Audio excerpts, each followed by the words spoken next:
Morning, everyone, and thank you so much for joining us. I'm Jason from FKI. First and foremost, I'd like to say a very big thank you on behalf of our faculty to TNCPI Associate Professor Technologies, Dr. Ramza Dambu, for so graciously and so kindly accepting our faculty's invitation to give this special talk on research culture in UMS. So Prof TNCPI, we have 1 hour for your talk, followed by half an hour of Q&A. So we estimate that we can complete the program by about 10:30 a.m. If I may now very kindly invite Prof TNCPI to deliver your special talk. Over to you, Prof. Thank you. Okay, thank you, Thank you. Professor. Thank you, FKI, for this invitation. So, basically, research culture. This topic, I did not choose this topic. This is given by FKI. So, saya pun tidak tahu kenapa. Probably because all this while, I was only talking about research ecosystem, and normally the culture embed in that ecosystem lah kan. So, maybe tidak tahulah, mungkin probably FKI see that culture also is one of the biggest issue in UMS probably. So we really need to address it specifically. It is not just the ecosystem. Tapi to certain to certain extent, I think I agree with that, because sometimes people tend to think when we have a very good and solid ecosystem, and we automatically probably think that okay, that is good enough, we can perform and we will produce what we should produce. But that is not always the case. Macam kalau kita tengok, I give you an example like Cyberjaya. Okay, when the idea of having our own Cyberjaya mooted, that was years ago kan. Okay, tujuan dia adalah basically we want to be the Silicon Valley of Malaysia lah. So in terms of ecosystem, actually Cyberjaya tu is very solid. The facility, diorang semua tubuhkan macam-macam agensi baru, that all that is in support of that digital punya ecosystem lah kan. Tapi I wouldn't say Cyberjaya is a Gajah Putih punya project lah. Saya rasa probably that is a bit too much tapi I don't think that Cyberjaya really flourish the way it should be. Macam yang kita impikan lah awal-awal tu, I don't think so. So and the reason why, because we don't have that culture kan. At that point in time, we don't have that culture yet in trying to bring ICT in our in whatever we want to do lah, terutama sekali dalam governance dan sebagainya. So the challenge is still there because the culture is not there yet. Another good example, ini saya tahu kita punya staff ini kan ada lagi yang I know that I just got text from some of your colleagues. They said that they are coming a bit late, so barangkali saya ambil masa sikit lah just to warm up lah. Another good example of why ecosystem alone cannot thrive without having the right culture is Proton. Kereta nasional kita, that is a classic example lah. Kalau saya bagi tahu bahawa kereta nasional adalah projek yang where the government invest millions of money, banyaklah, saya rasa mungkin sampai billion lah dengan dia punya tu kan, tapi it is a total disaster punya project lah, and then probably most of you would agree with me. Dia tidak capai pun dia punya matlamat asal Proton itu. Bila kita actually kan, and ini saya bukan I'm not making this up ini daripada Tun Mahathir sendiri, because when I was in MOSTI, I was the board directors for Nano Malaysia. Itu salah satu GLC lah di bawah MOSTI. So Nano Malaysia tu penaung dia adalah Tun N. Jadi bila ada peralihan kerajaan tu kan, so kita pun buatlah ketesikol, sebab masa tu kan dia Perdana Menteri kali yang kedua. So dia ceritalah dia cakaplah tentang all this Proton and why he is so disappointed with Proton. Okay, the original idea of Proton ataupun national car lah, it is not so much about having our own car, lepas tu jual, tempek nama kita di sana, lepas tu kita berbangga serata negara, kan? I mean, that would be one of the end. But behind that, there are bigger aim. Tujuan dia ialah macam bila kita kata, okay, we want to have our own national car. So that would be our target, kan? Tetapi actually that is only the platform where we want to see other things to flourish. Misalnya, bila kita punya national car sendiri, maka mestilah ada orang yang akan buat komponen, mestilah ada orang yang buat all this design, semualah. So that is what we are hoping. Sebab kita mesti ingat, in the 80s, when that national car is mooted, kita ni adalah negara yang kita telah melahirkan ramai saintis, teknologis dan engineers, kan? Sebab before that, our policy in education is 60-40, kan? We want to produce 60, as many as possible lah scientists, technologists, kan. Saya ingat lagi masa tu lah muncullah sekolah berasrama penuh sains, tau. Sains, sekolah sains ini, sekolah sains itu, sekolah yang mana you go to that school and it is all about science. Tiada aliran-aliran lain, tiada aliran sastra.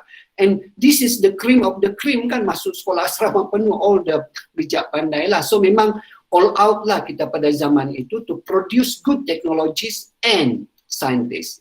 Now, the problem is, bila diorang ni semua tiba-tiba keluarkan, we don't have any industry where they can synergize all their kemahiran lah, apa semua tu, kan. So, national car is mooted. So, by having this national car, the pride of everybody, Tun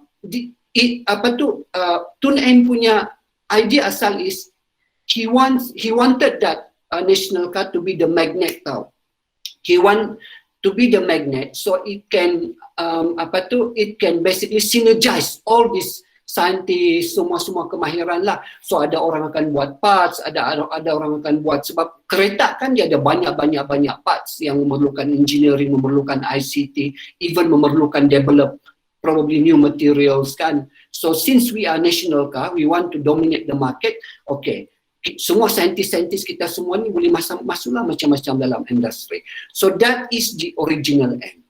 Basically, Proton Car is not just about producing that car, kan, kita semua berbangga, tetapi giving a platform for all the scientists and technologists, engineers, apa semua ni lah, kan, to contribute back to the, sebab kita sudah hasilkan banyak. So, we invest a lot. Kenapa tu? Kenapa yang ada sorry? Hold on, Prof. Jason, can you sorry, Prof. Yeah, that one is the that one is the attendance for IDP. I think there's a small problem with the form already corrected, Prof. Yeah, sorry about that. It's okay. Sebab saya nampak dia keluar sejabatan tu. I thought they are complaining about, mungkin saya tidak dengar, tidak nampak slide saya atau apa, kan. But okay, now go back to the Proton punya cerita.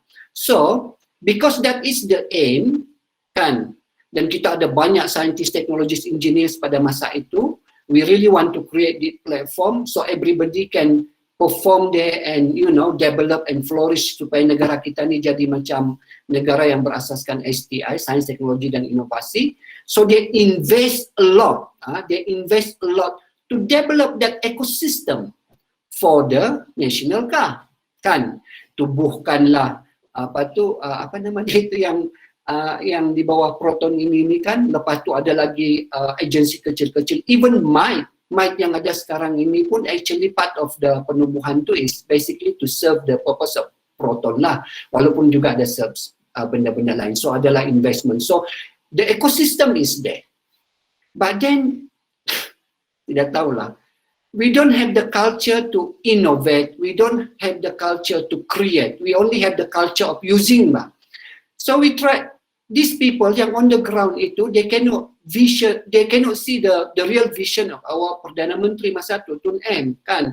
So diorang ingat, the aim is just to produce a good car.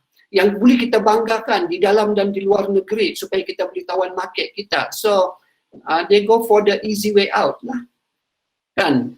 Pergi dia ni, oh engine ni kita ambil di sana, oh ini kita ambil di sini. Sebab argument diorang masa tu kan, kalau kita buat kita punya kilang sendiri kan, walaupun kita ada teknologi baru kita mau buat kilang sendiri, lepas tu baru kita buat, mesti mahal harga dia kan. Jadi kalau mahal tu, daripada mahal lebih baik kita pergi negara itu ada, senang, dan kita boleh keluarkan dengan cepat. You see? Okay? And because of this, that culture to the berdaya cipta tu, culture itu tidak ada di sana, and then the entire program tu ni lah. So jadilah Proton itu, instead of the original aim is national kah ni, to make sure that kita punya ekosistem STI itu akan berkembang, because there is already a platform there. So kita punya engineer ni kan, eventually they can have their own, they can create their own sub industry kan, buat ini komponen ini, lepas tu yang dalam elektronik tu kan komponen ini, dan semua yang banyak-banyak tercipta ini, they can together they can supply all this needed to that national car kan. So kita akan ada kita punya akhirnya kita sendiri akan develop in terms of that ecosystem, that science, teknologi dan innovation punya ecosystem, dengan menggunakan national car as the platform to bring them together. Tapi itulah sebab that culture tidak ada kan, so instead of bringing them together, apa yang jadi ialah we bring in ready-made teknologi daripada luar. So they sub lah.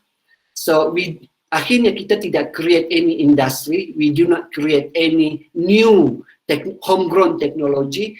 Itu semua tu tidak jadi. So kita semua masing-masing ambil daripada luar. Lepas tu kita sub pula kan. So ada setengah-setengah company sahaja yang akan monopoli untuk membekalkan ini. Sudahlah dia monopoli. Dia tidak buat pula sendiri, tidak gunakan kepakaran kita yang ada semua. So itulah teknologis dan kita punya engineers tu semua kekal menganggur.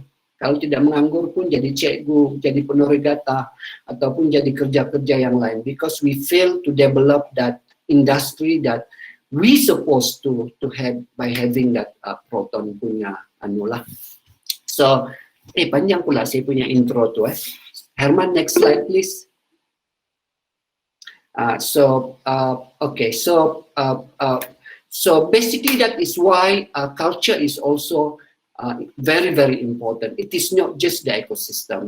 So saya punya my sharing session today is probably the first thing first. I just want to probably introduce a bit lah. I know this is very academic, tapi tidak apalah. Just the differences between ecosystem and also culture. Kan? What is research ecosystem and what is research culture? Because by having that fundamental understanding, and then barulah kita boleh we know better how we can fit into that, apa yang kita perlu buat. Kemudian walaupun saya cakap ini this discussion is about culture, tapi probably it is also good if we just look back lah sikit-sikit kan issues and also the challenges that we have in research ecosystem. Kemudian baru kita pergi kepada culture. Sebab saya rasa lah kan, ecosystem and culture ni dia ada interrelated. Interrelated. Some people say, dia macam telur dengan ayam lah kan. Ada setengah orang kata telur dulu baru ayam. Ada setengah orang kata mana boleh telur. Kalau ayam tiada, macam mana boleh ada telur kan. So ayam dulu. So dia macam tu lah. So I think ecosystem and culture also is something like that lah. If we have a good ecosystem, and then probably we can cultivate a good culture kan. Ataupun the other way around, if we have a very strong culture, and that strong culture will eventually be able to establish a very good ecosystem kan. But either way, dua-dua ini adalah interrelated, and I think as researchers, players in research and innovation, we should look into both lah kan, and try to improve lah improve kita punya culture dan juga ekosistem from time to time. Sebab saya rasa dua-dua itu dia interrelated. By improving the others, mungkin dia akan memberi kesan kepada yang satu lagi. So okay, Herman, Prof Jason, how long we have for this? About 1 hour, is that enough, Prof? Boleh. Q&A half an hour lah. Okay, ya, saya pun tidak mau panjang-panjang. Mungkin saya punya perkongsian ni, I just want to make it very short. Mungkin saya perlukan lagi 10 hingga 15 minit. So we have time for discussion and conversation. Yeah, sorry, Prof. Before you start, seems like our limit is 100. Supposed to be 250. A lot of people queuing. Do you mind if we change to WebEx? We actually have a backup link. Boleh. It seems like, yeah. Then we will show the new link here lah. Okay. So sorry about that. Yeah, we will share the link here. So Herman, if you can just stop sharing your slide, I will ask our secretariat to show the new link. Sorry about that, Prof. Because at first we thought it's a faculty event and supposed to be 250, but now the Google Meet limit to 100. I see. Okay. Yeah, but we have the backup ready already. Okay. Yeah. Nazri, you have to put in the chat also, so we can move over. Okay. So that is the new link that WebEx tu. So kena masuk sini lah. Okay.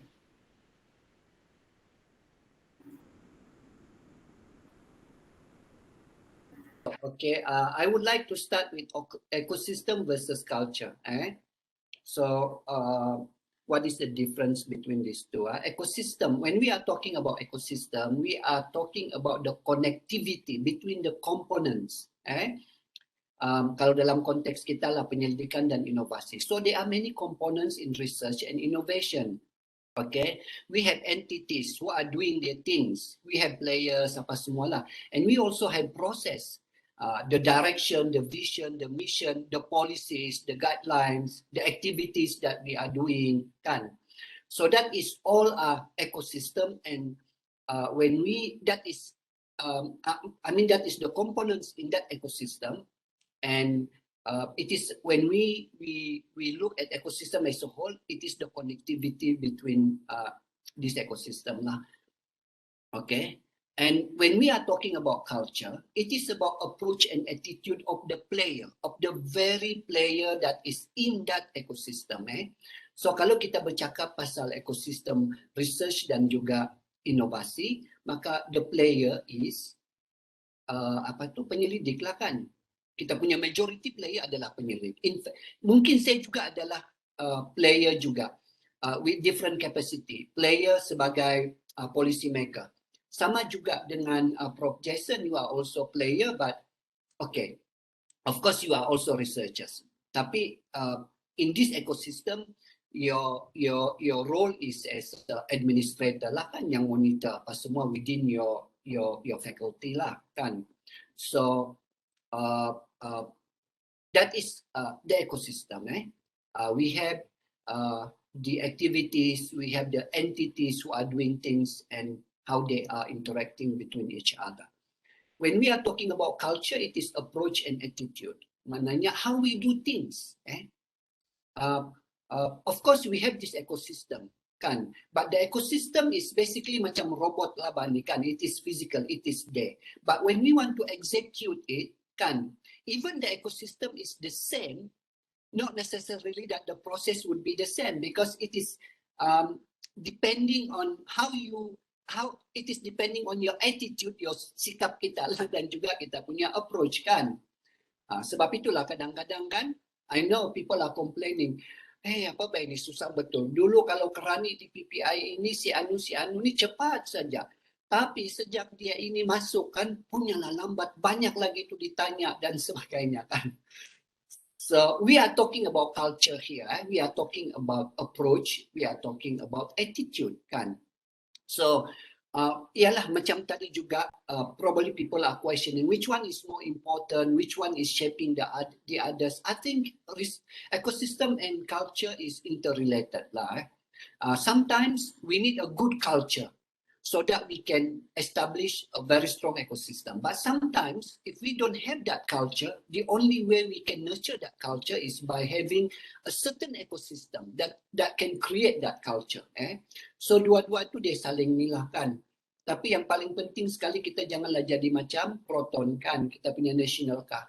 A classic example of wasting billions of public fund kan, macam ialah berapa banyak sudah kita melabur untuk Proton for all those years kan. Sekarang ni apa pun tiada kan. Kalau mau bilang, katalah orang-orang yang mendukung Proton tu dulu kan, they say that okay, diorang tu gagal untuk menumbuhkan industri. They fail to create the industry that's supposed to come from this platform. Kita tidak ada industri tayar, kita tidak ada industri yang besar lah maksud saya kan. Ada pun yang masih lagi bergantung kepada teknologi daripada luar apa semua. Padahal kita pengeluar getah kan. Even kita punya industri in creating new material for apa semua pun tiada kan, kita masih bergantung kepada negara-negara lain kan. So itu kita fail. Tetapi yang lebih sedih lagi, even though as a business entity pun Proton ini fail juga. Katalah itu tidak dapat lah kan. We cannot create that industry, tapi because we really want to be a business entity. Yang penting kami dapat pasarkan, dapat itu pun sekarang digagalkan Proton. Kalau dulu 80% market Malaysia, dulu masa protected, 80% market kereta Malaysia adalah Proton. Sekarang ini 20% pun tidak sampai. And all other cars, macam Pro 2 kancil tu Pro 2 tu itu pun macam ala-ala national jugalah kan, tapi it's not protected by the government, it is not really funded by public fund in terms of dia punya ekosistem. Dia lebih kepada industri lah. They are doing much better than Proton kan. So kenapa saya cakap pasal Proton saja, macam ada dendam peribadi saja dengan Proton, but okay, put that aside. But what I'm trying to say is we really need to embrace both. We appreciate the ecosystem, but at the same time, we also need to develop that culture because that is interrelated and sometimes it helps each other. Next. So, okay. Kita lihatlah kepada research ecosystem di UMS. Saya tahu I have been repeating this for many in almost every talk that I have with you, tapi tidak apalah, kita ulanglah sikit-sikit. So, the domain for research ecosystem in university is fundamental, apply, transfer. So, it is a complete R&D. Bukan apa tahu. Why I have to say this? Because all this while, people have this, they have this like impression that research in university is just fundamental, dan paling-paling pun mungkin sikit apply, because all we want to produce is good journals kan, cukup itu sahaja. Yes, betul, mungkin dalam traditional dulu, awal-awal dulu pembinaan universiti kita mau lebih kepada itu, but now the expectation from the government is more than that kan. Sekarang ini I know that KPT at the moment they are fighting with EPU because EPU is threatening, bukan threatening lah, mungkin dia kata okay, sekarang ni kita ada isu COVID pandemic, we don't have much fund to distribute to all this kementerian. Okay, if you still want us to fund your fundamental research and all your research punya di ni kan, give me good reason what you have produced for the nation kan. Jadi kelang kabutlah juga KPT kan, sebab all this while sebab EPU they don't care about how many journals you publish kan, how good that apa semua. Dia kata okay fine, yang itu okay, tapi berapa banyak IP yang dibuat, berapa banyak teknologi tempatan yang sudah you transfer to industry and everything. So the research domain in university is the entire R&D punya value chain. Walaupun selama ini okay, 2 years, I'm not criticizing the previous punya, bukan. As a university, I know that we are growing. Setiap satu pentadbiran pada dulu-dulu tu ada cabaran dia sendiri, ada pencapaian dia sendiri. And I acknowledge that. Okay, but what I'm trying to ni kan, bila saya mula-mula masuk tu sana dulu, sebab kebetulan 2 years ago that is the change in KPT punya approach. Mereka sudah perkenalkan University for Society, the quadruple helix punya connection itu pun telah diperkenalkan, meaning that we need to go beyond our comfort zone kan. So masa itulah kita ni, sebab pada masa itu masa saya masuk itu kan, memang our innovation tu is not that developed kan. Kita punya di pusat kita tu 95% adalah leading towards research kan. Kita punya innovation is just filing IP kalau ada apa semua, tapi tidak ada aktiviti-aktiviti tambahan lebih daripada itu. For example, transferring technology, developing technology in a very systematic way. Kalau ada pun dia runcit-runcit lah. So that is our domain. So we need to really understand this. Sebab terutama sekali kalau dalam bidang sastra tu kan, nanti kalau kita bercakap tentang transfer knowledge, developing innovation and technology, kata kami ni tidak boleh ni kan, ni sains saja ni, sains semua-semua ni kan, mana boleh kan. Semua ilmu ini tidak kira dalam bidang apapun, we must transfer to the stakeholders kan, in a different way lah. Mungkin kalau sains, kalau humanities dan sains sosial tu dia tidaklah probably they cannot create physical technology and bring it to the users kan, on the ground. Tapi you can innovate mungkin daripada segi teknik, daripada segi you create a market for certain things apa semualah. Entities, okay, we also have entities. Okay, entities ni kita ada tiga yang penting. One is the enabler, kemudian the driver and also the player. Enabler ini adalah to enable. Basically dia bagi platform. So the facilitation for the enabler come in terms of direction, policies and also resources. You need to have a good policies and you also need to provide enough resources kan. So supaya kita boleh enable benda itu. Kalau tidak, langsung tidak boleh jalan apa-apalah kan, if we don't have that enabler. Now, driving. The driver is the faculty, institute, academy and pusat lah. That is the driver. Meaning that, okay, we have already provide you this platform and this platform will enable you. This platform and resources will enable you. But your job is to drive. You make sure that it is well executed. So you need to do your part in terms of implementing it, monitoring kan. Because you are the one that closer to the players kan. The players is the researchers lah. They are the one that eventually will produce the output kan, semua itulah kan. Tapi you are the one that need to monitor them. You need to drive them. But of course, you also cannot do your job. Is we at the top management do not give you a platform that would enable that process kan. Macam tidak bagi direction, tidak bagi vision, tidak bagi guidelines, lepas tu tidak bagi tidak bagi facility, resources in terms of funding dan sebagainya. So, okay, next, Herman. Okay, this is some issues lah yang kita mula-mula dapat dulu bila kita this is about 2 years ago kita kenal pasti some of the issues in our ecosystem lah. One of it is fragmented ecosystem. People are complaining kan, macam susah lah ni sebenarnya proses keuangan kami ni di mana, di fakulti kah, di PPI kah, di bendahari kah, sebab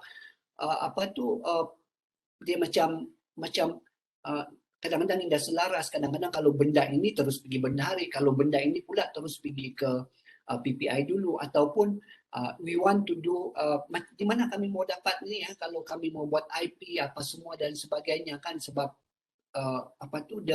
the ecosystem is a bit fragmented lah kan. So what we do to address this, just sharing. So kita tahu bahawa akan ada berlaku proses ini. Dan bila saya sharing ini, I'm not trying to say that okay, we have done so much ini semua. Tidak. I just want to share the process and we still need to improve that. Sekarang ini pun tidak perfect dan ada banyak lagi kelemahan. We still have many gaps that we need to address. I just want to share. Okay. So what we do to deal with that fragmented ecosystem, sebab ini yang kita dapat daripada town hall people are talking about this. Kita buat restructuring and consolidating. Restructuring itu yang paling kita buat tu adalah RMC, research punya management tu dengan teknologi transfer iaitu innovation, pre-com, teknologi transfer kan. Itu semua tu kita buat satu lagi pusat iaitu pusat inovasi. So we separate that too. TTC is technology transfer center. That is the generic name for that lah. Kemudian kita juga buat empowerment kepada faculty, institute dan juga akademi dan juga pusat. Kalau dulu kan kita ada banyak proses yang we can only do that at the pusat penyelidikan punya level, but we empower dia kan the dean and also the deputy dean for RNI to do that. Sebab that is also coming from you kan. Because they are arguing that why we have to go all the way pergi pusat penyelidikan untuk ini, sedangkan we can do it at our level and then direct to bendahari kan, so we cut the birokrasi lah punya proses. Kita juga wujudkan majlis timbalan dekan dan juga timbalan pengarah, which is kalau Dr. Sani ada di sini kah?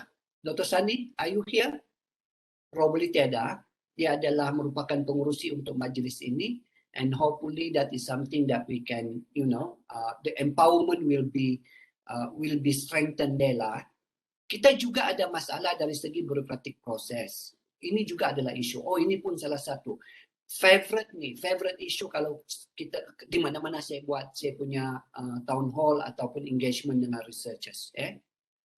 Dia kata lambat lah, sampai berbulan-bulan tidak dapat claim, sampai 3-4 bulan pembelian untuk alat tu tidak jadi, lepas tu ding dong there are few times coming going to PPI, lepas tu coming back to the faculty, going to PPI to bendahari and then coming back again to ni apa semua kan. So memang itu kita akui kan. So that is also something yang kita buat lah. So what we do is we review the guideline and SOP and also the chain of command.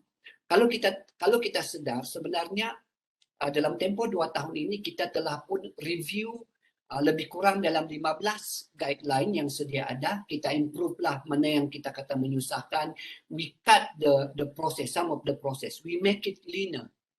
We want to cut the bureaucracy. Kemudian we also establish new SOP and new guidelines. Sebab sebelum ni benda itu tiada. Bila dia tiada and then we don't have any consistency. When we don't have any consistency, penyelidik ini datang begini, penyelidik itu datang macam tu kan, sebab there is no guideline, and then that will be difficult kan, sebab you do not know what to expect kan, sekejap begitu, sekejap begini. So we make all banyak jugalah dalam lebih kurang probably 5 or 6 new SOP. We also develop that. So we have a better chain of command. And the last one is lack of capacity lah pada players kan. This is also the complaint that we get. Young lecturers, they are marginalized. Okay, the senior lecturer is not helping them. Kan, kalau memohon grant pun mereka ni selalu macam susah untuk dapat. They don't even know how to write proposal kan, and yang senior tu tidak akan guide, and even macam-macam lah dalam tu kan. They do not know how to connect with entities outside the UMS kan, what is the procedure. Sebab kebanyakan grant kita sekarang ini kan, KPT punya ataupun yang outside punya, they really encourage collaboration. If you have collaboration with external entities, and then your chances to get that fund will be much higher. But all these young researchers kan, they don't have that experience and so yang itu tu kita buat banyak training lah dan juga development. Kalau masih ingat lagi kan, sebelum pandemik ini kan, hampir setiap minggu kita ada training of some kind lah, sama ada introduce how to write proposal, how to connect with outsiders, semua tu lah. So we do that. Next, Herman. Macam panjang pula saya ni kan, saya mau kasih pendek lah. Okay, now we go to the main things lah hari ini punya, research culture and issues. Okay, so untuk research culture ini macam yang saya bagi tahu tadi, research culture is okay. We have the ecosystem where all the process is clearly outlined, where all the entities is identified. So, okay, you know how to mingle around within that ecosystem. But the way you mingle around itu is also depending on the culture that you have and the culture that your group have. So, ini kita bercakap tentang sikap lah, tentang sikap dan juga attitude kita punya penyelidik dan juga mungkin juga termasuk juga kita punya enabler and also driver lah, termasuk I'm talking about also myself. So these are some of the issues. Okay, yang pertama sekali adalah awareness untuk R&D punya domain tu. Not many researchers tu ada awareness. Sebab itulah bila kita memperkenalkan dulu, kita kata bahawa setiap entiti, fakulti pusat, akademi dan juga institut, kita mesti ada program transfer knowledge. Kita mesti ada program social innovation because we want to capture that in KPI. Ramai yang marah ni, terutama sekali, sorry saya minta maaf lah daripada gugusan sastra, sains sosial dan juga kemanusiaan, bising ni kata, kami apa ni, apa what we can transfer, sebab you know our nature is not to innovate or create technology kan. So macam itulah saya kata awareness of the R&D domain tu is not there yet. People still think that in research all you have to do is get a grant, do your research and publish, kan, cukup, kan. So this is one of the issues. Tapi ini sekarang ni saya rasa bukan lagi menjadi isu yang besar. Yang ini macam sudah sikit. Now, lack of interdisciplinary skills. Okay. If you look at the KPT punya grant or MOSTI punya grant or even grant daripada luar, international punya grant, now they really encourage interdisciplinary research. And this is part of the this is also driven partly by the IR 4.0 lah, because you know that IR 4.0 is about connecting all this biological punya sphere lah, lepas tu physical, lepas tu dan juga virtual punya tu kan. So kita perlukan macam-macam disiplin untuk menjadikan satu projek itu seksi. So interdisciplinary. Bila kita masuk dulu, bila kita buat dulu kita ada SDK, skim dana khas.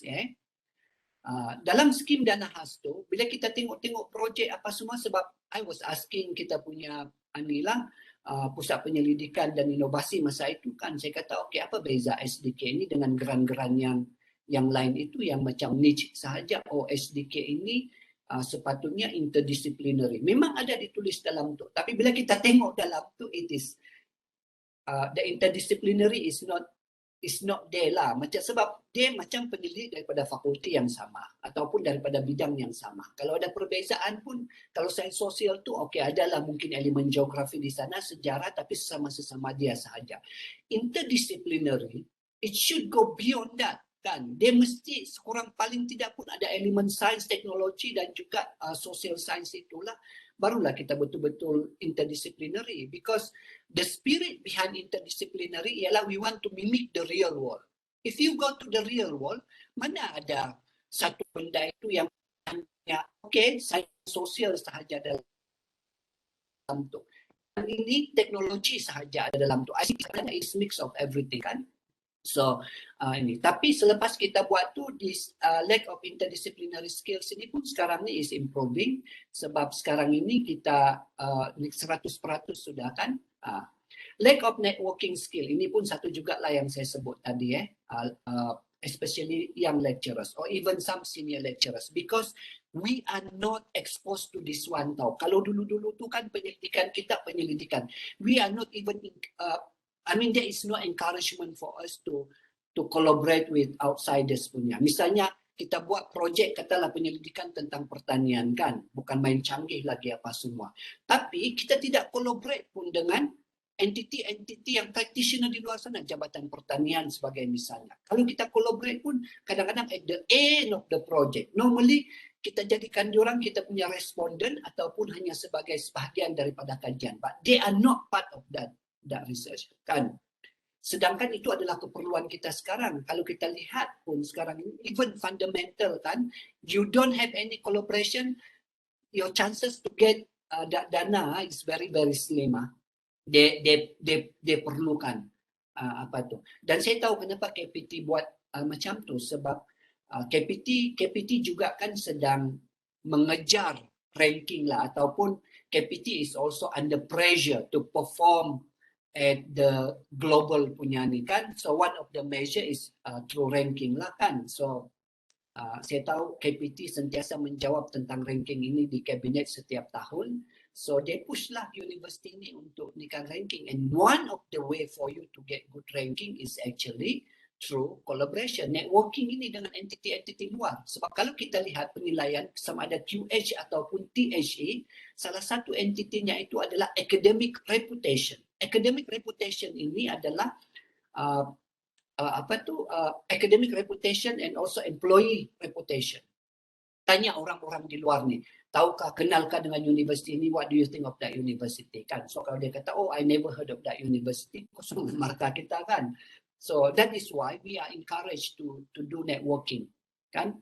So ini pun okay, sebab sekarang ni saya rasa we are improving. Sekarang ni kita tengok semua grant memang ada networking, at least satu lah kan. Majority 2, tapi ada juga yang sampai 3, ada juga yang sampai 4. So now that is already become one of our culture lah sekarang ini. Prof Jason mungkin dia setuju dengan saya, because you do the saringan juga untuk your grant-grant apa semua tu kan, and you can see that all this networking itu is starting to emerge in all this proposal. Okay. Being silo and overly territorial, no team spirit and lack of trust. Ini pun salah satu juga lah masalah. And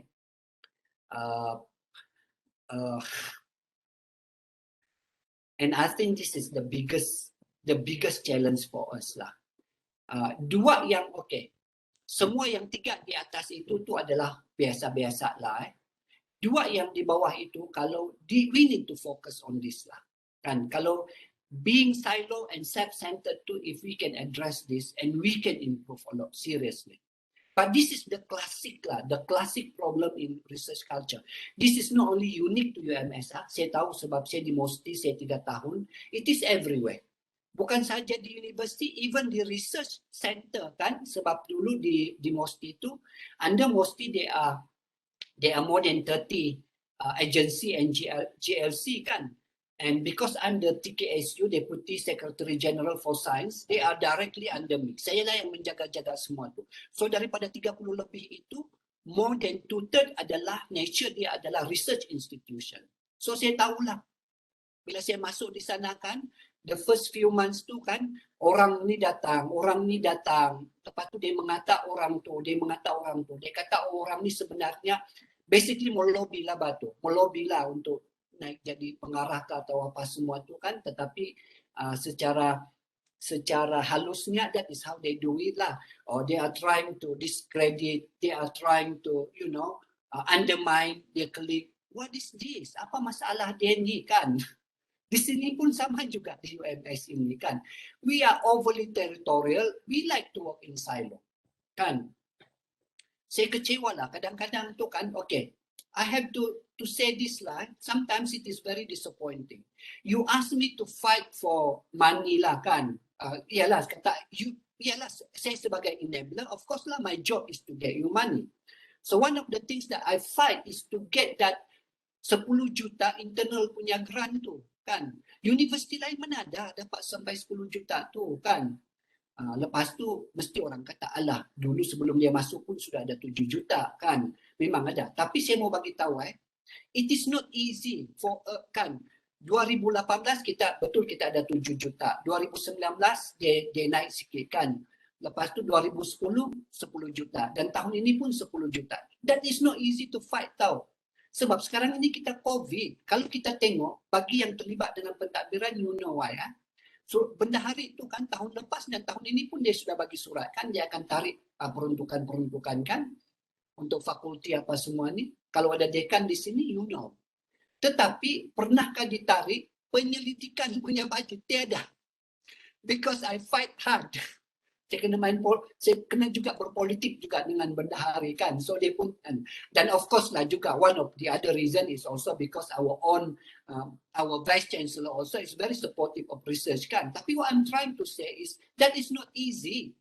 Sebab benda-benda lain semua kita tarik. Sekarang kita tiada duit tahu. Tapi we fight for that. Dengan sokongan basic. Tapi bila kita mau bagi penyelidikan, research ni, saya minta tolong fakulti kan, semua tidak dengar. One of the things yang saya minta daripada fakulti ialah, satu, saya kata, bolehkah nasihatkan ataupun please try to motivate your evaluators. Semua yang Profesor Madya dan ke atas inilah. Saya kata, cuba buat evaluation tu cepat sikit. Cuba buat evaluation itu dengan encouraging sikit. Jangan tolak. Lepas tu kritik saja di sana. Sebab that demotivate our researchers kan. Itu pun tidak dibuat kan. Kadang-kadang ada setengah tu, grant tu susah kita mau bagi sebab beberapa proposal tu semua tidak lulus kan. Lepas tu, kadang-kadang saya jumpa jugalah secara personal dengan kita punya penilai ni. Saya kata, kenapa tidak lulus ni? Dia kata, macam-macam lah dia bagi. Memang tidak baguslah proposal dia kan. Ada setengah-setengah penilai itu saya boleh terima. Memang betul apa yang dia cakap itu. Misalnya dia cakap, memang quality proposal itu tidak bagus. Lepas tu dia kata, saya tolong, saya berusaha sudah untuk tolong. I provide this suggestion. I basically tell the researchers to do this, apa semua. Tapi tidak dibuat. Bila hantar proposal itu kan, dia ubah ayat sikit-sikit saja dan dia tidak mendengar tu. Okay, I understand that lah kan. Tapi ada setengah-setengah tu pula saya tengok penilaian tu 2-3 ayat saja, tidak terperinci. Saya tengok proposal tu okey juga kan, tapi lepas tu tidak lulus. Tapi saya minta maaf I'm not trying to questioning your integrity I'm not trying to questioning your integrity sebab KPT punya prinsip pun RMC jangan campur tangan dalam hal-hal penilaian. We cannot intervene. It must be independent punya proses. Sebab itu saya tidak pernah dalam proses penilaian itu saya tidak pernah pergi menempel-nempel di sana. I don't really go and try to chase you around ke apa semua, tidak. Normally selepas penilaian itu berlaku barulah saya akan jumpa beberapa, I communicate with some kan. I'm not trying to influence you. No okay. Tetapi maksud saya di sini ialah maybe there are things that we can improve. If we can improve this, it is good kan. Tapi itulah kita need no team spirit lah. So lack of trust. So this is the most, if we want to have a good research culture, this is the culture lah, supporting each other. Because this will really make difference. Ini tidak. Kadang-kadang kan, saya kan sekarang ini saya minta supaya pusat penyelidikan dan juga pusat inovasi, I said that whenever any of our researchers achieve something kan, buatlah pengumuman, meaning that we care. Kita tahu perkembangan new all dan kita menghargai kan. So kita sekarang ni kan ada banyak poster-poster kita kan. Whatever daripada sekecil-kecilnya pencapaian kepada sebesar-besarnya kita umumkan. Because I think that is one way to motivate us kan. Sebab we don't want to have this impression that kita ni kan we are underachiever atau we never achieve anything kan. We don't want to have that kind of thinking kan. So sebab itu kita galakkan yang itu. And we also want to send a message to you that we especially at the enabler punya level, we really do care kan. We look at you actually kan. We know what you are doing kan. And we recognize, we acknowledge. Macam itulah kan. Tapi yang itu pun ada juga masalah tahu setiap kali ada apa-apa keluar. Saya minta maaf lah kalau ada yang saya tidak akan sebut nama lah. Nanti akan message ni kata, TNC, yang dia ni menang pingat emas. Actually pertandingan ni bukan ada apa-apa pun. It's very easy. Semua yang masuk tu ni menang-menang. Kan? Ataupun kalau dapat ni kan, sebenarnya research, saya tidak tahulah research diorang ni macam mana. Tapi diorang, you get what I mean? Trying to undermine your colleagues. What is that? Kan? Benda yang paling simple pun kita minta. All you need to do is just to congratulate them. Be happy. Kan? Because we want to have this positive punya aura. Kan? Tapi yang itu pun kita tidak boleh buat. Kan? Instead, we are trying to undermine apa semua-semua yang itu. Kan? So, That is a bit frustrating lah, a bit frustrating. And research ni is very challenging. It is a lonely journey, and that is why we really need to get together. Saya ada pengalaman lah. Kita mungkin ramai lah juga mungkin yang buat di UK atau di luar negara kan. We look at the research culture kan. Kadang-kadang diorang ni at personal level, they are not even good friends with each other. I mean, they still have that. But when it comes to research kan, we can see that they are really professional. They are not trying to put down each other kan. They are not trying to undermine you kan. If they have anything to say, and they do it in a professional way. Yang terakhir sekali itu lebih kurang juga yang sama itulah, self-centered itulah. We like to compete, not collaborating, distracting instead of constructing lah. Macam yang saya kata tadi kan, susah betul kita mau puji kawan-kawan kita yang lain tu kan. Kalau ada orang dapat penyelidikan tertentu macam ni, kita umumkanlah kan, sebab mereka telah dapat ni, nanti adalah yang datang. Sebenarnya bukan diorang yang dapat semua-semua tu tahu. Kena bagi-bagi lagi tu. Ada lagi entiti lain apa semua. Yes, I know. But that project is awarded based on their proposal, based on that project. Where that money goes, probably different lah, sebab kita ada banyak collaborator dalam tu kan. Collaboratornya akan dapat sikit banyak ni, dapat ni. Yang real punya akhirnya kepada kita tu mungkin is only that amount. But we are talking about the entire project kan. Tapi pada saya benda-benda macam tu is not even an issue. Why it is an issue? Saya pun terkejut kan. Why you even, banyak lagi masalah kita lain dalam research penyelidikan di UMS ini. Rather than looking at that petty things kan. Banyak lagi. Contohnya macam mana kita mau dapat grant yang lebih banyak. Kita punya junior-junior tu, they are struggling. They don't even know how to write. They don't even know what Scopus is kan. How to do that, itu yang ni. Okay, yang last kali ialah, ini saya mau share, fundamental research kita, sebab this will reflect the culture that we have. Again, I want to emphasize this. I'm not blaming.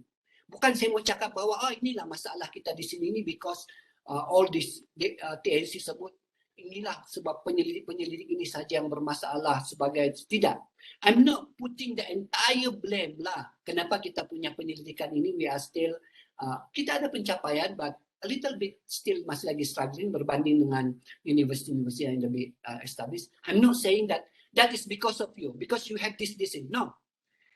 Saya tahu puncanya adalah the entire. We all need to improve. Even kami di peringkat enabler pun, kita kena improve kan. Banyak lagi yang facility, guidelines yang kita perlu perbaiki. Tapi saya sebut hari ini sebab we are talking about culture, and hopefully benda ini kita boleh perbaiki lah. Dalam pusingan fundamental baru-baru ini, kita adalah universiti yang dapat paling rendah. It is not that kita selalu dapat lebih tinggi pun. Dulu-dulu pun memang kita memang selalu antara yang ke bawah lah. Tapi dulu sebab ada banyak duit lagi, walaupun kita rendah, kita masih lagi dapat sekitar dalam 2 ataupun 3 juta kan. Tapi tahun ini kita cuma dapat 1 juta. Okay, fine. Kita hantar 140 proposal. I want to tell you what the reasons. Kita hantar 140 proposal. 140 something lah, ada sikit kan. 140 sahaja yang direkomend oleh penilai internal. Ada 2-3 projek lah yang tidak dinilai. Saya pun tengok sendiri proposal itu, and I'm okay. Memang probably it did not cut it did not make it the benchmark lah. Okay, so 140 daripada 140 daripada 140 itu, I'm telling you this, daripada 140 itu hanya 58 atau 40% yang highly recommended. 82 lagi adalah recommended sahaja. Dan kan saya sudah bagi tahu banyak kali daripada dulu lagi, dan KPT pun sudah bagi tahu. KPT bagi tahu. Bila sampai kepada mereka, they will look at the highly recommended dulu. Sebab itulah yang sebab ada banyak kan, ribu-ribu. Ingat sampai di sana tu kan sampai 30,000 proposal kan. So they will look into the highly recommended. Saringan yang pertama.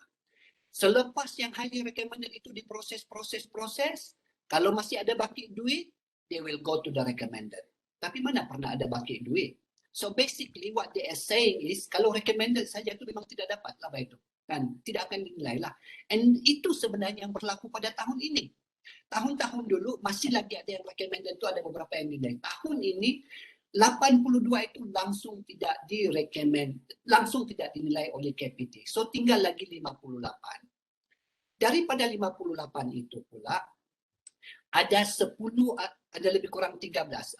Daripada 58 itu tinggal 45 yang betul-betul dinilai. Bakinya itu ada yang lebih kurang 13 itu dia tidak dinilai disebabkan oleh technical issue. Misalnya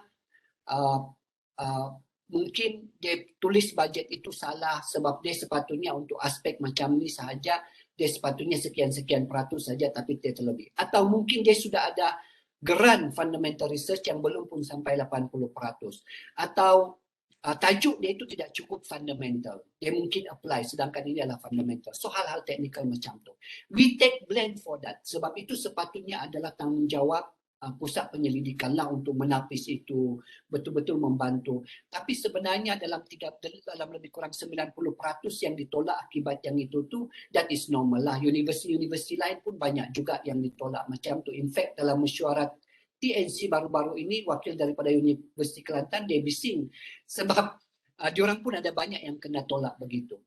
Tetapi yang menyedihkan itu ialah this 82 yang recommended sahaja itu. Kenapa kita tidak boleh highly recommended? Saya mau tanyakan. Saya ada jumpa lah dengan beberapa orang penilai lah kan. Ada yang bagi tahu. Itu pun nasib bagus sudah tu. Kalau mau buat betul-betul sebenarnya recommend pun tidak ni. Patutnya ditolak sudah ni. Tapi sebab dulu pusingan dulu tu kan, tahun lepas dan tahun sebelum tu kan saya bising-bising. Sebab kita tolak, sudahlah proposal kita tidak berapa banyak, lepas tu kita tolak lagi. Kan kita hantar sajalah sebab that is the strategy of other university. Ada university yang 90% highly recommended. Tapi itulah kita punya penilai kata bahawa they don't deserve it. Memang itulah ni kan, I have to take the words for it lah. Kan maknanya memang kita punya penyelidik ini masih lagi ramai yang tidak okey. Kalau macam itulah, if that is how you, that is your excuse for that one lah. I'm not trying to question your integrity, tidak. Tapi saya cuma sebab selama saya di MOSTI, saya ada tengok banyak grant tahu. Sebab saya dulu kan adalah merupakan chairman untuk dana awam. Termasuklah daripada KPT ini. So once in a while, bila kita ada bengkel, kadang-kadang kita tengok juga proposal, contoh-contoh proposal lah apa semua ni. Sebab we also need to educate our evaluators dan sebagainya kan. So saya dah tengok lah apa semua tu mana yang kata ni. Saya tengok universiti lain pun, especially yang sama dengan I personally, mungkin saya salah. Personally saya tidak rasa bahawa proposal diorang tu meletup-letup daripada kita. Meletup-letup. Saya rasa lebih kurang macam sama sahaja. Tapi itulah mungkin kita punya penilai adalah dia lebih rigid kan, integriti dia adalah lebih tinggi. So itu yang saya kata, this is something that maybe we can change. I don't want to influence your penilaian tu sebab memang tidak boleh pun itu hak kita tahu. Kalau KPT tahu bahawa TNC atau RMC campur tangan dalam hal-hal macam ni, seluruh kita punya proposal ini akan disqualify. Tapi kami tidak pernah mempengaruhi. Kalau ada kata penilai yang mengatakan bahawa RMC atau kita punya pusat pendidikan try to intimidate her or him, bagi tahu saya. Because we never do that. Kita respect. Kita tidak pernah ubah. If you want to say that is your penilaian, that is your penilaian. Kan? Cuma kadang-kadang kita tanya lah. Supaya kita boleh improve bahkan macam mana ni kan. So this is something yang inilah. Sebab daripada selepas tolak-tolak tu yang 82 tidak dinilai oleh ini sebab recommended sahaja, akhirnya yang dinilai 45 proposal sahaja. Daripada 45 proposal itu 9 diterima. 9 diterima maksudnya adalah 20%. 20% is a commendable percentage. Sebab itulah juga peratus daripada universiti-universiti lain. Dan in fact tahun lepas pun itulah peratus kita. Tetapi kita dapat grant lebih banyak lah sebab yang dinilai pun lebih banyak. Tapi lebih kurang dalam peratus macam tu lah, 15 ke 30% kan yang akan diterima kan. So what I'm trying to say here is, kalau kita ada lebih banyak lagi proposal yang sepatutnya highly recommended kan, maybe kita punya potensi itu adalah lebih tinggi lah untuk dapatkan, sama seperti universiti-universiti lain yang kita kata dapat mencanak itu. Saya tahu kita dibandingkan dengan KUZA, dengan UNIZA, kita dibandingkan dengan Universiti Malaysia Perlis yang kecil itu. Tapi sebelum kita membandingkan berapa banyak diorang dapat, bandingkan dulu approach yang the culture of the evaluators in that university. That is the things. Okay, jangan silap ini. I'm not trying to putting the blame on apa semua itulah kan.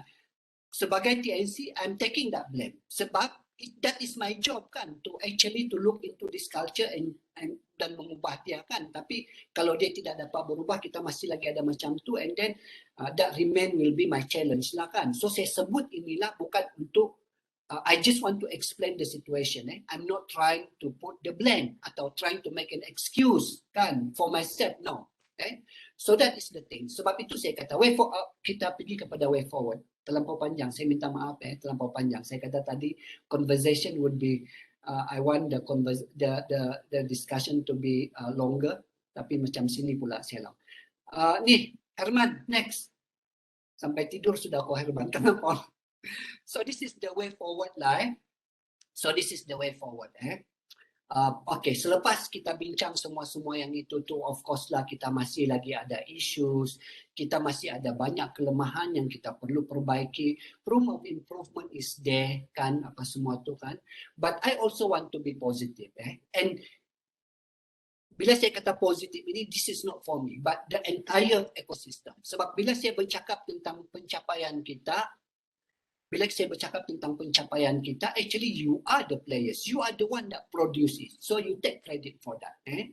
So kalau kita cakap tentang facilitation, resources, apa kita punya pencapaian for the past 2 years? Saya rasa in terms of facilitation, saya tidak kata bahawa the enabler telah pun memberikan yang terbaik, tetapi saya rasa macam munasabah lah. Misalnya, kita kekalkan 10 juta grant internal, kemudian kita kekalkan membayar untuk penerbitan dalam Scopus kan, tidak kiralah berapa pun, limit kita sampai 10,000 kan, so that is good kan, facilitation. Lepas tu academic output, Scopus dan kita punya buku kita telah meningkat for the past 2 years. Sebelum ini kita punya Scopus adalah dalam sekitar 500 ke 600. 600 lah dia punya ceiling dia kan. In fact, dan sebelum itu pun per year. Ada juga masa-masanya below 500 kan. Tapi sekarang ini kita punya Scopus telah pun mencapai 800 lebih. Dan sekarang ini untuk tahun last year kita 800 lebih, untuk tahun ini kita sudah ada dalam 700 lebih, and we still have few more months kan. So hopefully we can reach 900 lah kan, better than last year. So we are improving. Buku dulu kita cuma ada dalam sekitar 12, 15 per year. Tapi sekarang ini kita telah konsisten selama 2 tahun. Tahun ini belum lagi kira 2019 dan juga 2020 kita telah konsisten 40 lebih, hampir 50 lah. So I think that is a huge punya lonjakan lah kan. So you are doing well. Okay, despite all that challenge. Kemudian daripada segi ranking Myra kita, walaupun QS kita jatuh kan, ranking QS kita jatuh, tapi trend untuk QS tu, and this is also not an excuse, saya cuma menyatakan semua pun jatuh kan, yang di Malaysia macam Unimas pun sama-sama macam kita juga, begitu juga dengan universiti lain kan. Tapi Myra memang kita naik. Myra daripada 3 bintang 2017 dan 2018, 2019 dan 2020 kita bukan saja mencapai 4 bintang, tetapi 2019 dengan 2020 tu kita ada kenaikan yang tinggi. Dalam 2019 tu kita ada 60 lebih, dan pada 2020 tu kita ada 70 lebih, hampir menghampiri, tapi kita tidak dapatlah kat lainnya itu yang pergi kepada 5 bintang. So from 3 star to 4 star. So I think you are doing well. Birokrasi birokrasi pun saya rasa kita telah atasi. Saya telah sebut ini banyak kali. Walaupun ada ramai yang kata bahawa mana ada birokrasi dia masih sama saja, susah mau kasih keluar duit, susah tu. Tapi if we look at the data lah, we are looking at the data. 2018 lebih kurang 2018 itu kan kita punya peratus penggunaan duit penyelidikan, katalah tahun itu sepatutnya kita guna 100% kan, kita ada 100% duit, kita punya penggunaan tu is less than 40%. Meaning that is an indicator yang susahnya mau kasih keluar duit kan. Sampai hujung tahun pun baru kurang daripada 40% kita boleh keluarkan. Tetapi we are already improving. Sampai 60% yang 2019, kemudian yang terbaru tu adalah lebih daripada 80%. Meaning that kita ada 100% duit, kita gunakan sampai 80%. Instead of yang dulu-dulu 40% pun tidak sampai. So I take that as indication that the process is a little bit better. A little bit better. Sama ada proses itu menjadi lebih mudah ataupun facilitation daripada entity driver dan juga enabler itu adalah lebih baik. Sebab kita dapat improve dia punya peratus itu secara signifikan. So dia masih banyak kelemahan yang kita perlu perbaiki. Kita masih lagi banyak lumpang jorang apa semua di sana. I admit that. Tetapi macam saya kata tadi itu ada improvement. Kita ada positif. There is a light at the end of the tunnel. We can see that. Or even though we haven't reached that yet, tapi we can see that it is there. That is my message lah dalam tu. So way forward to change the culture. Saya ada 3 sahaja yang saya mau ni. One is to be more connected sesama kita ini. Try to be supportive with each other.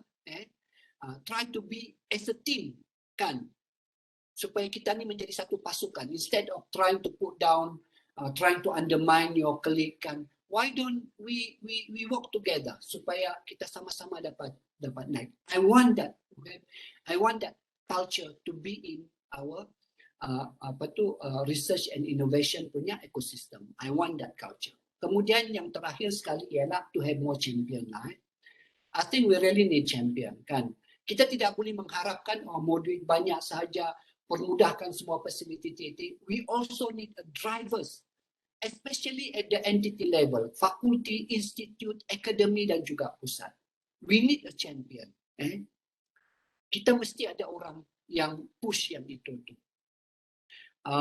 Saya mau sentuh pengalaman-pengalaman dulu masa saya jadi timbalan dekan bersama dengan rakan-rakan yang lain, how we push really hard kan.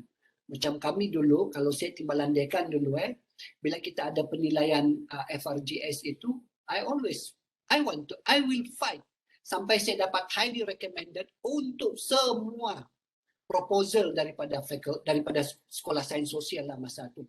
Even saya punya proposal sendiri pun tidak lagi tidak mau diluluskan oleh penilai sebab dia cakap saya punya tu bukan fundamental and I have to fight. I have to argue dalam bidang ini dia punya fundamental. So akhirnya dia kata okay, kalau macam ni boleh recommend lah. Lepas tu saya kata I want it to be highly recommended sebab kalau recommend ni nanti susah. So saya tahu di KPT tu ada ribu-ribu kan. So saya bincang dengan dia, what you want me to do? Dia cakap I will do kan. Dia kata buat macam ni. Saya pun ubah semua tu kan, tambah lagi bagi sampai dia puas hati, akhirnya highly recommended dan saya dapat grant itu. Tetapi that is not only untuk saya punya grant, semua grant-grant di sekolah saya masa tu pun I do the same. Saya akan tengok. I'm not going to accept anything less than highly recommended. Even though selepas fight tu kan ada jugalah 1-2 yang tidak highly recommended kan. Tanyalah Prof. Felix masa tu jadi pengarah di sana dan orang-orang di sana tu yang paling kuat bergaduh tu kan, itulah dia timbalan dekan daripada sekolah sains sosial. Even mereka pun ada yang penyertaan tu ditolak kan sampai lagi naik atas pergi trying to argue and justify kan. So we must have that type of inilah. Tapi kita tengoklah mana ada timbalan dekan, timbalan pengarah ni peduli. I don't think that you even know berapa banyak yang daripada faculty masing-masing tu, berapa banyak yang highly recommended, berapa banyak yang recommended yang dihantar kepada ni kan. You don't even want to champion your own researchers, kan? We cannot do that at the RMC level. Sebab RMC dia kena independent daripada penilaian itu. Kalau KPT tahu bahawa RMC ini campur tangan, kita punya seluruh proposal kita tu akan disqualified. Sebab dia punya spirit ialah penilaian mesti di peringkat universiti dan dia mestilah independent. RMC jangan campur tangan, TNC jangan campur tangan sebab kami ni ada kepentingan, konflik of interest lah kan. Sebab as a TNC, as a RMC, seboleh-bolehnya kami mau banyak proposal yang diterima. And the only way to do that is kalau ada banyak highly recommended kan. Jadi kalau kami manipulate the system, trying to intimidate the evaluators, tidak boleh lah kan. So that kind of change must come from the players lah, and also from the drivers at the entity level because you are part of the implementer lah di bawah tu. It is okay for you if you want to fight for it kan, because that is your job anyway kan. It is not conflict of interest. Kan? Sebab we at the RMC, kami yang coordinate. Macam itulah. So, I hope that this is something that you can think and try to probably reflect upon lah, supaya kita semua cuba untuk memperbaikinya. So, okay, Herman. So, with that, thank you so much. I'm very sorry sebab macam lebih panjang daripada yang sepatutnya. I'm very sorry Prof. Jason. I shouldn't take this long. Back to you. Okay. Okay, thank you so much, Prof. TNCP. I think you share a lot of good information and then we learn so much. Now I'd like to open the session for Q&A. But before we start, I'd just like to remind all attendees that we should keep the questions limited to within the scope of this talk. Okay, so if you have any questions for Prof. TNC, please proceed with your question. Thank you.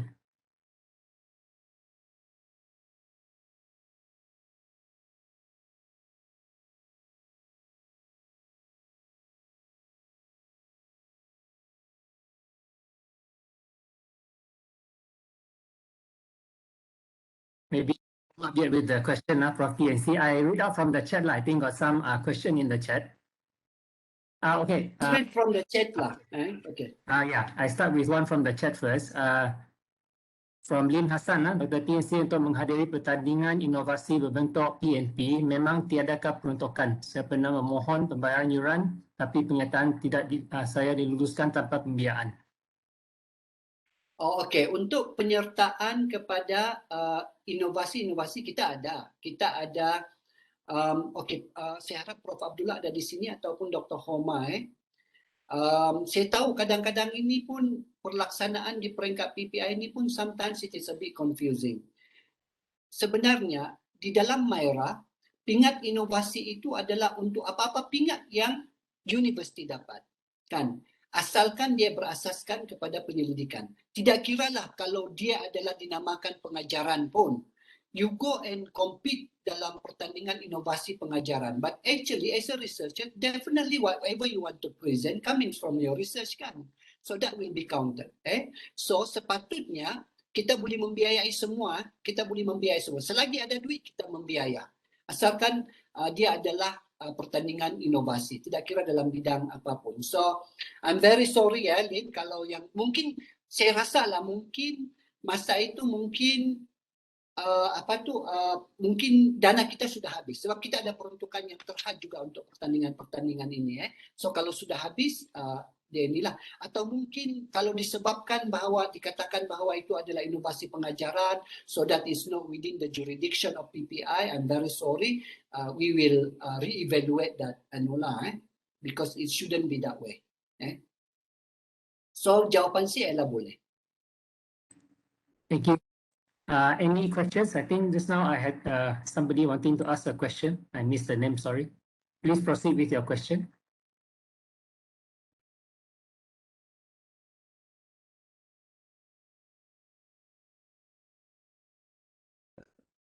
Excuse me, can I ask a question?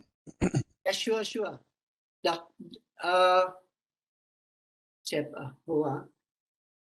that Dr. Samsul or? Syamsul, yeah. Yeah. Sila, Doktor. Okay, Prof, very good sharing this morning. Sangat apa tu memberi inspirasi lah, sangat membuka mata. It's very good sharing. I would like to ask you maybe two question, not really a question lah, just to sharing some of the idea and the what do you call it, experience. Satu ialah keterlihatan, ya, visibility of our researcher. True, like you said, you know, based on my experience when I discuss with somebody from the outside, from the university research institute, daripada agensi-agensi luar, kebanyakan daripada mereka, bila kita sebut nama pun dia tak kenal penyelidik kita ni, daripada UMS ni. Kalaulah saya sebut satu nama kan, Sipolan bin Sipolan kan, bidang ini, dia berkata tak kenal pun, tak tahu pun. So actually is not visibility, tetapi penyelidik ini ataupun kaki tangan Sipolan bin Sipolan ini, kalau di universiti kita memang seolah-olah dialah yang paling hebat, ya, dalam bidangnya. Tetapi bila dibawa namanya tu keluar, orang tidak kenal pun, visibility, ya. Ini yang satu perkara yang saya rasa mungkin pensyarah-pensyarah kita kena fikirkan bagaimana nak nampakkan dia punya keteraan dia tu, kepakaran dia tu. Itu yang pertama, Prof. Yang kedua, dari segi saya ada juga beberapa pengalaman lah, tak banyak, sebagai penilai untuk geran-geran di luar, ya. Antara kelemahan kita adalah kita sentiasa seperti enau dalam beluka, penilai kita ni sentiasa memandang rendah dengan penyelidikan proposal yang ada. Betul seperti mana yang Prof cakapkan sebentar tadi, kita selalu kononnya kita nak menunjukkan bahawa standard itu tinggi dalam penyelidikan, jadi kita begitu rigid, begitu ni, sedangkan kita sepatutnya membantu dan menyokong dia untuk memastikan kalau boleh setiap proposal itu mendapat highly recommended. Sebab dalam dana yang terhad, sumber yang terhad, biasanya pihak pembuat keputusan akan melihat kepada yang highly recommended saja. Yang ini penilai-penilai kita mungkin memang kena faham perkara ini. Jadi bila saya ada di beberapa buah universiti sebelum ini, memang kebanyakannya mereka akan meletakkan, cuba menjadikan setiap proposal yang masuk ke peringkat kementerian atau peringkat institut dan sebagainya, peringkat kebangsaan, nothing less than highly recommended. Yang itu yang saya rasa mungkin ramai kita punya individu-individu tertentu yang telah diberi kepercayaan sebagai penilai yang tidak ada pengalaman ini dan cuba memberi, sebenarnya bukannya tidak baik, sebenarnya sudah memberi yang terbaik sebenarnya memberi, tetapi mungkin mereka kurang pengalaman dan tidak faham situasi ini. Itu saja, Prof. Dua daripada saya. Terima kasih, Prof, atas perkongsian pagi ini. Sangat sangat baik, ya. So saya tidak perlu menjawab, Prof Jason. I think that is sharing lah. Thank you so much, Dr. Samsul. Yeah, correct. Thank you, Prof. So any other questions for Prof TNC? If not, I will keep going with the chat. I think we have a few more questions. Comment, I don't need to read lah, Prof. I think I go for the question. You go for the question lah. Yeah. Okay, from Zika, Prof TNC, I have question on backdated policy. If there is any, how does this affect on the progress of a grant to achieve the updated KPI? Should there be time period given to achieve this policy? I don't really do you understand this question? I think, Prof TNC, I think asking maybe, for example, like the scheme Dana Has approved, say, in 2018, but lately there is a new policy coming out for the number of publications supposed to come out of SDK. Only the new policy approved in 2020, for example. Okay. So which one would they follow? I think that's the question, Zika. Okay, I think this is very operational. This is very operational. This is okay. In principle, kita ikutlah geran in principle, we should go for the syarat-syarat lah. I mean, when you sign that your acceptance of that dana, and then you are given the TOR lah, so you look into that TOR, kan? Saya tahu, okay, I think the problem is, this is just my assumption, Prof. Jason, based on this question, because there is a case where kita bagi grant SDK, lepas tu mereka tidak dapat achieve certain punya achievement tu, misalnya daripada segi penerbitan, daripada segi penghasilan pelajar pasca siswaza dan sebagainya. Sedangkan SDK itu nature dia adalah interdisciplinary, and normally we want to provide service ataupun we want to transfer something to the community. That is the new approach lah kita start 2019. So maybe that is where the the balance yang mungkin dia mau anakan di sini lah. So maksudnya which one that we really should go for? Is it the penghasilan pelajar pasca siswaza ataupun KPI yang tentang ni, ataupun dapat memindahkan kepada masyarakat dan sebagainya. So untuk yang ini kan kami selalu bergantung kepada proposal, kan? Kita tidak set sudah sekarang ini berapa dan berapa. Yang kita set hanyalah publication sahaja. Daripada segi penghasilan pelajar graduan apa semua tu kita adalah bebas, tapi kita utamakan lebih kepada publication. Yang lain tu you define sendiri. So if you define that you will achieve 3 master student ke apa semua, and then you need to get that because that is your own promise, kan?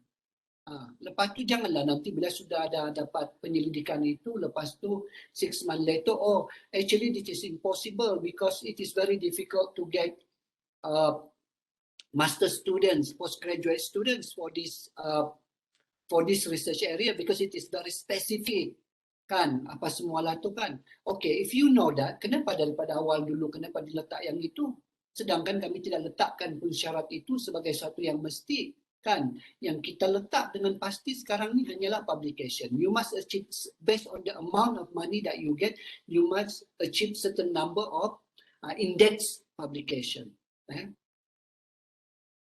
Saya harap saya menjawab. I do not know. Yeah, thank you, Prof. So I try to summarize that answer. Means that the old one, before the new policy come out, we still follow the original guideline lah, kan? At the time the accept. Exactly. Okay, so if the new KPI for publication come out from the grant will be from the time it's approved lah, forwards, kan? Yes, exactly. Okay, all right. Okay, I hope answer your question, Zika. Okay, next, I think we have some more. Prof, I hope you have time. Actually, we book your time until 10:30 only, Prof. So we go. Yeah. All right. Okay, I think the next one, Prof Rahman antara kami buat self-funded research. Cadangan adakan borang yang simple untuk kita daftar self-funded research. Okay, yang ini nanti daripada Puan Syariza daripada Fakulti Ekonomi dan Perniagaan Perakaunan. Okay, yang ini pun kita ada banyak isu lah yang ini sedangkan kita telah pun permudahkan. Actually, kalau kita ada self-funded, before you even start the project, you need to have your own, you need to have your proposal. Sebab proposal ini mesti disubmit kepada PPI. Sebab nanti kita akan buat pemantauan untuk tracking the progress of your project. Kalau tidak, we cannot register, kan? Sebab kalau tidak nanti semua orang dia akan claim, okay, I have this project and it is self-funded, kan? Jadi banyaklah orang dapat quantity project masuk dalam SKT, kan? So if you want to register your self-funded project, and I know what is the reason for self-funded project, because especially dalam bidang social sciences and humanities, there are certain research that is very difficult to get funding tahu, sebab macam it is not even strategic. Kalau minta FRJS pun memang tidak dapat, meminta daripada industri because it is not technology or innovation in nature, so it is probably very difficult. But you want to do research on that, you still need to go to the on the ground apa semua and collect data, and you still need to work with someone else. So yeah, ini dasar ini bukan baru daripada Prof Felix lagi dulu pun memang ada. So we want to reward you for research punya point, because you actually do research. Tapi untuk membolehkan dia didaftarkan tanpa ada grant yang official, you have to write proposal exactly macam yang grant proposal yang ada, grant proposal yang rasmi itu, dengan siap dengan timeline bila akan achieve, apa dia punya KPI dan sebagainya. Sebab di PPI nanti, we also need to monitor you, even though you don't have any fund, but we need to monitor you because your research is registered, kan? And we will monitor you based on the proposal submitted.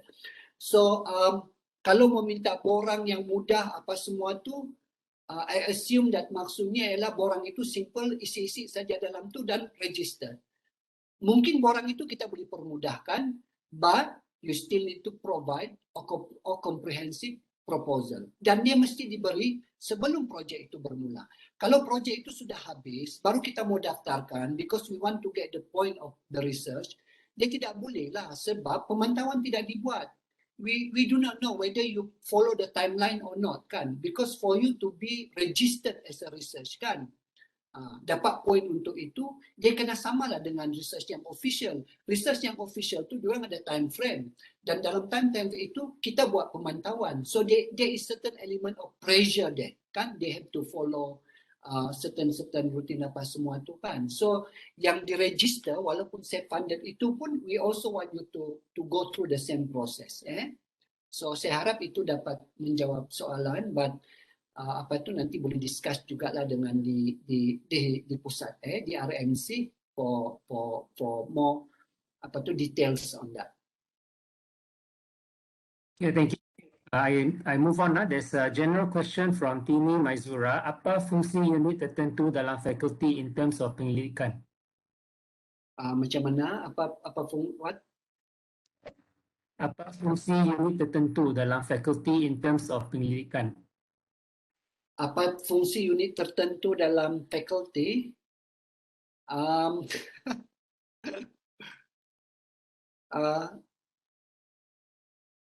Maksudnya kalau ada unit-unit tertentu di fakulti-fakulti tertentu, apa fungsi dia? So, is that Prof. Jason? Saya cuba cek. Yeah, question very general lah, Prof. Yeah. Very general. Yeah. So, fungsi dia adalah apa tu? Saya bagi contoh lah untuk senang. Katalah di fakulti pendidikan tu dia ada unit psikologi atau tu. So fungsi adanya unit itu adalah untuk membolehkan. Basically, it is a research group. It is a systematic way how we can put together researchers with the same interest in one platform lah. So that should be the function of that unit lah. So dan kalau kita sudah ada unit, whoever lead that unit, that person must provide facilitation lah, kan? So orang sudah ada dalam unit itu. So that person should take the leadership, facilitation on bidding for grant ataupun doing research as a team dan sebagainya. Kalau tidak, no point lah ada unit atau ada pusat, kan? Sebab kita ada dalam tu pun we don't get any facilitation. Rasa macam kalau saya tidak ada dalam pusat ini pun, saya boleh saja buat penyelidikan, saya boleh saja bergabung dengan orang lain, kan? So, basically, the function of that pusat or unit-unit tertentu tu ialah to provide more specific facilitation on certain research interest. Put together people lah. Yeah. Okay, thank you, Prof. We move on. Next one from our faculty, actually, Dr. Tamrin, is asking kemudian untuk pertandingan penyelidikan bagaimana pemohon dibuat datang dari PPI or faculty.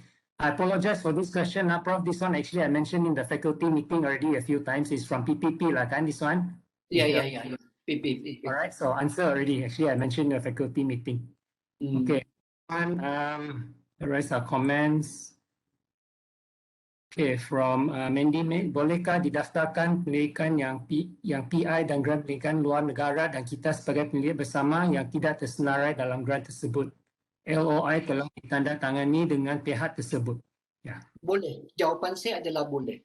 Masa saya dulu saya ingat lagi di sains sosial tu dulu, saya ada ramai penyelidik macam Prof. Fazila, Prof. Jacqueline, they always have this research collaboration dengan universiti lain. But the research is part under that university. They are only part of the researchers. But they want that involvement to be officially captured in that system. So, diorang kena diorang kena daftar lah kan. Dan cara pendaftaran dia sama macam yang saya bagi tahu tadi, iaitu you need to specify, you need to provide all the letter, kita punya lantikan, also the proposal of that project, not only for your part, but the entire project. So, because we want to make sure that that project really exists kan. Lepas tu kena bagi konteks semua tu kan, projek itu di universiti mana, siapa funder dia, all the details. Because we will do checking lah. Okay, thank you, Prof. Yeah. So bila sudah didaftar macam tu, and then you can put it in your NLPT lah. Okay, Prof. Next one from Jupri. Salam Prof, adakah terdapat bengkel-bengkel jalankan RMC fakulti untuk para pensyarah dalam menyediakan proposal yang berkualiti mengikut keperluan dan kriteria grant tertentu? Bengkel tersebut sebaiknya dijalankan sebelum proposal dihantar kepada penilai dan seterusnya berpotensi untuk mendapat kelulusan grant. Thank you. Okay, yang ini saya harap akan dibuat lah oleh fakulti-fakulti dan juga entiti masing-masing. Di RMC pun kita buat. Misalnya bila kita ada FRGS yang dulu tu kan, kalau saya tidak silap dia, kita ada 1 ataupun 2 bengkel. But of course lah kan, selalunya mungkin sebab penyelidik ini kan sibuk, kita ada pengajaran dan sebagainya. So if you miss it and then miss lah kan. Sebab itu saya mahu supaya ini dibudayakan. I want also it to happen at the faculty, institute, academy and also pusat level. Sebab dulu masa zaman saya dulu timbalandaikan di sekolah sains sosial tu, memang kalau FRGS memang sekurang-kurangnya ada 2 bengkel kalau di fakulti saya itulah. Supaya saya punya ahli member yang ramai itu kan dia ada masa. Kalau dia tidak pilih yang pertama, dia pilih yang kedua. Lepas tu kita juga buat pembentangan di peringkat sekolah, di peringkat fakulti itu sendiri sebelum dibentangkan di peringkat pusat yang akan dinilai sebenar-benarnya. So we should have that type of ecosystem at the entity level kan. This is what I call champion kan. So saya harap itu dapat dibuatlah dan banyak kali sudah kita sentuh. Okay. Sekarang ini pun actually ada faculty yang buat itu, ada entity yang buat itu. I know, saya tidak mau sebut lah. Sebab kalau saya sebut, nanti yang tidak disebut itu tidak buat kan. So macam seolah-olah kita, this is not about pointing fingers to anybody kan. Tapi hopefully that is something yang we can, try to develop lah. Di fakulti masing-masing. Good practice. Thank you, Prof. We keep going. Is it okay, Prof? A lot of questions. Yeah. Okay, all right. From Sylvia, then can the criteria highly recommended FRGS proposals be published and shared with all academicians? Thanks. Okay, I need to talk to Prof. Abdullah lah nanti kami tengok. Bukan sebab saya tidak mau atau saya maukah, tapi we need to check with KPT what is the ethics and what is the SOP. Sebab untuk maklumannya, masa di KPT, masa di MOSTI dulu, we cannot reveal the name of the evaluators tahu. And we cannot make it public. Tetapi bagi setiap satu permohonan itu, the details of the komen apa semua tu kita akan hantar kepada penerima. Faham tak maksud dia? Tetapi we cannot make it public yang semua orang boleh nampak kan. Because this is the ethics lah, because we want to protect the integrity and also the privacy of the evaluators. Sebab nanti kalau tidak nanti akan timbul prejudice kan. Nanti dia kata inilah dia you get what I mean. Tapi kita tengoklah nanti kalau KPT kata boleh, and then why not? But I will make my RMC to do the checking lah. Yeah, sorry, Prof. I think Sorry, Yes, just about that. Just now you mentioned, Prof. Nothing wrong actually. What I'm asking for actually is just a general criteria because baru-baru ni FRGS tu kan, tidak bagi komen pun. Just it was no comment from KPT. So it's very hard for us to improve if there is no comment from KPT. That's all I'm requesting. Yeah, Thank you. okay, sorry, I misunderstood you. I'm very sorry. Very sorry, Dr. Sylvia. Okay, yang itu sepatutnya boleh dan sepatutnya KPT buat, yang mana KPT tidak buat. Kalau saya dulu di Mosti, because we also provide grant kan, apa semua itu kan, I will make sure that setiap satu sama ada diterima ataupun tidak, the details comments daripada jawatan kuasa tu mesti dihantar. So they know kalau dia kena reject di mana apa semua tu kan. Apparently KPT ini tidak buat macam tu dan ramai pun baru-baru dalam meeting kan ada juga yang tanya kan kenapa tidak ni, lepas tu dia kata you need to write to us. So now we are writing to them lah, kita tengok nanti macam mana. Tapi saya rasa itu sepatutnya mesti dibuat. Even at the UMS punya level pun kadang-kadang ada juga penyelidik yang bagi tahu pada saya bahawa grant mereka ditolak untuk SDK ke atau apa, tapi tidak dimaklumkan kenapa penolakan dan sebagainya. So saya sudah arahkan kepada RMC, saya kata semua grant, semua proposal yang dihantar, dinilai, diterima atau tidak diterima, you need to provide the feedback. Kalau tidak, that will discourage people kan. We need to appreciate, we need to acknowledge them, their effort to to write that proposal and submit. So if it is accepted or not, the feedback must be given to them so they can learn and they can improve. Yeah, we will do that. Thank you, Prof. I think we covered all the questions from the chat already. So I open for any other questions, maybe one or two last questions, if there's any more. One or two lah. Yeah, one or two more, if any more questions. Okay, Prof, I think seems like no more questions. Okay, so with that, I'd like to bring the Q&A session to a close, as well as to conclude this morning's special talk. So on behalf of Computing and Informatics, I would like to once again thank very much Prof T and CPI for taking the time and effort to share with us a very eye-opening and invaluable talk. So thank you also to everyone for attending and for joining us this morning. Thank you so much again, everyone. Prof, do you have any last things to say? Yeah. Okay, thank you. Okay, can I just go back to Dr. Sylvia punya question tadi? I'm very sorry. I really misunderstood your question. Can the criteria of highly recommended FRJS proposal be published? Oh, okay. The criteria, okay. Dia sebenarnya ada dalam permohonan tu, Dr. Sylvia. If you look at the criteria and also garis panduan for fundamental, grant fundamental, it is there. But of course, it is generic. Because we have so many research areas kan, so the highly recommended itu, kalau betul-betul spesifik, it is different from one discipline to another discipline.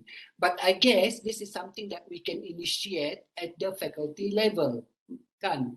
Macam mungkin ialah macam for example, kalau dia adalah ICT, okay, this is the criteria that we normally score good with the reviewers or the evaluators kan. So we can do that. Tapi yang secara umum yang daripada fundamental tu dia sebenarnya ada dalam tu, misalnya kata metodologi tu dia kena jelas, objektif dia, dan dia mestilah bersiri fundamental and ada collaborators daripada luar. So okay, Prof Jason, thank you so much.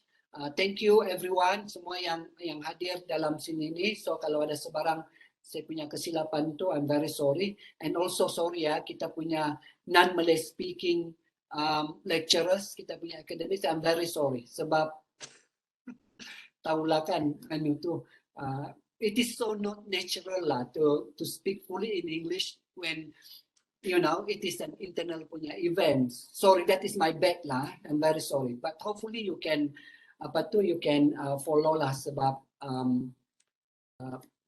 you also need to assimilate with the local kan semua tu dan campur-campur juga So thank you so much Prof Jason. Yeah, thank you Prof T and CPI. Thank you again. Bye bye.